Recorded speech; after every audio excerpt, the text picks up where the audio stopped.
জায়নিস্টরা হামাসের শীর্ষ নেতৃত্বকে হত্যা করার জন্য এবার হামলা করলো কাতারে। মুসলিম বিশ্বকে এই ঘটনা থেকে কি শিক্ষা নিতে বলবেন?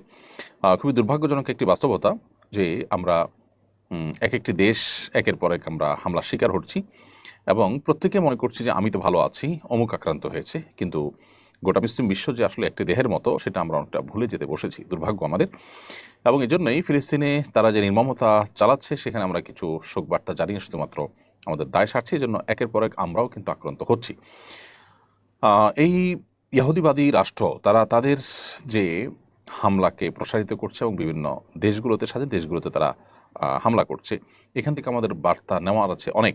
কাতার আমেরিকার ঘনিষ্ঠ মিত্র দেশগুলোর মধ্যে থেকে একটি, আবার এদিকে জায়নবাদী এই রাষ্ট্রটিও আমেরিকার খুব কাছের দেশ এবং আমেরিকার নির্দেশের বাইরে তারা সাধারণত চলে না, যা কিছু করে তারা সলা পরামর্শ করেই করে।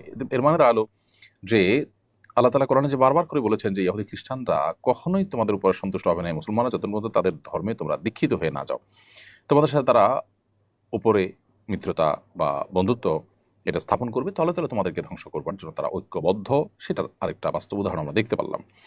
তাছাড়া যে পৃথিবী আমাদেরকে আইন এবং বিচারের প্রতি শ্রদ্ধাশীল থাকতে বলে, যে পৃথিবী আমাদেরকে বলে মব করা যাবে না, আইন এবং বিচারের ভার নিজের কাঁধে তুলে নেওয়া যাবে না, সে পৃথিবী যখন যে কোনো দেশের উপরে যে কোনো অভিযোগ দিয়ে অমুক আছে সেখানে তমুক আছে সেখানে সেটা প্রমাণ হোক বা না হোক সেখানে তারা নিজের মতো করে হামলা করতে পারছে, কারণ তারা শক্তিশালী দেশ। তার মানে নীতিবাক্যগুলো শুধুমাত্র দুর্বল দেশগুলোর জন্য। আজকে যে পৃথিবীটাকে আমরা সভ্য বলছি তাদের এই ধরনের কর্মকাণ্ড থেকে এই পৃথিবীর আসল চেহারা, আসল চরিত্র আমরা আরেকবার চিনলাম। অতএব আমাদের রিয়েলাইজ হওয়া দরকার, আমাদের চিন্তার জগতে পরিবর্তন আনা দরকার যে আমরা আসলে ইসলাম ছাড়া অন্য যত মুখরোচক বা চকচকে তকতকে যে সভ্যতা আমরা দেখতে পাচ্ছি, এই সভ্যতা আসলে অসভ্যতায় পরিপূর্ণ। এটা সভ্যতার মোড়কে শুধুমাত্র অসভ্যতাকে ধারণ করছে। বিধায় এখান থেকে আমাদের শিক্ষা গ্রহণ করা উচিত, আরব দেশগুলো শিক্ষা গ্রহণ করা উচিত মুসলিমদের ঐক্যবদ্ধ হওয়ার জন্য। এরকম এক দুটি ঘটনায় যথেষ্ট, কিন্তু দুর্ভাগ্য একের পরে ঘটনাগুলো ঘটার পরও আমরা নিজেদেরকে বাঁচাবার জন্য মরিয়া, যেন আমরা নিরাপদে থাকলেই হলো, অথবা আমরা নিজেরা তো ভালো আছি এরকম একটা মানসিকতা আমাদের মধ্যে চলে এসেছে।